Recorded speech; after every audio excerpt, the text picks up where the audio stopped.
Tous les mots en langue hébraïque antique, ainsi que les mots en langue araméique antique que l'on trouve dans la Bible, sont les mots de notre langue, de nos langues parlées au Cameroun, de nos langues parlées à l'ouest du Cameroun.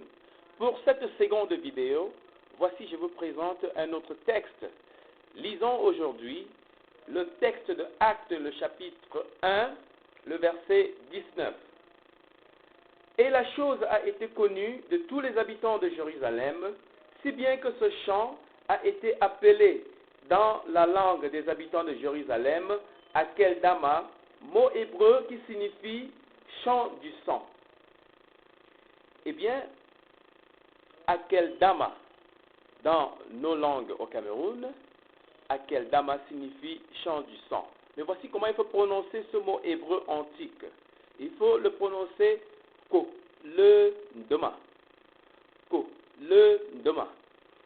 Si vous prononcez Akeldama, ce mot hébreu, ce n'est pas un mot français, ce n'est pas un mot anglais, vous l'aurez prononcé avec un accent, avec le ton de la langue française ou anglaise.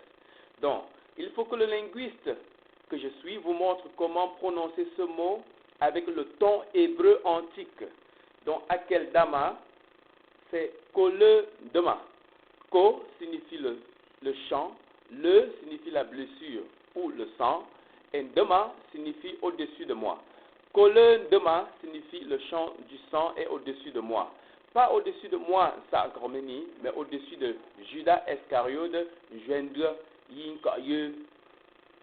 Et donc voilà ce que ce mot hébreu signifie dans sa signification littérale, qui est même plus riche que la signification qu'on trouve dans la Bible, puisque dans la Bible on dit seulement chant du sang.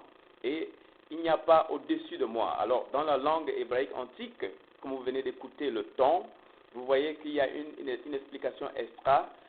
Le chant du sang est au-dessus de Judas Iscariote. Et effectivement, c'est ce qui s'était passé. Donc, dans ce verset, avec ce mot hébreu et sa signification, dans nos langues et la signification trouvée dans la Bible, c'est la même chose. Maintenant, lisons le texte de Josué, le chapitre 17, versets 1 à 4. Dans ce texte de Josué, le chapitre 17, versets 1 à 4, vous allez écouter les noms. Et je vais prononcer ces noms hébreux avec le ton hébreu antique correspondant, langue parlée par nous ici au Cameroun. Je lis. Et vint le lot pour la tribu de Manasseh, car il était le premier-né de Yoseph.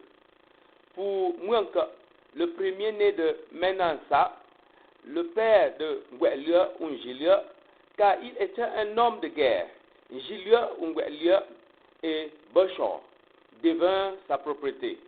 Puis vint un lot pour les fils de Manasseh, qui restaient selon leur famille, pour les fils de Mbinza, pour les fils de Hala, pour les fils de Saï, pour les fils de Shankam ou Shankem, pour les fils de Hafu, pour les fils de Shemendra.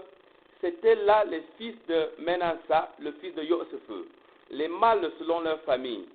Quant à Zalafuha, le fils de Hafu, le fils de Ngilia Ungwelia, le fils de Mwanka, le fils de Manasseh, il n'avait pas de fils, mais seulement les filles. Et voici les noms de ces filles. Mala, Mala, Mala,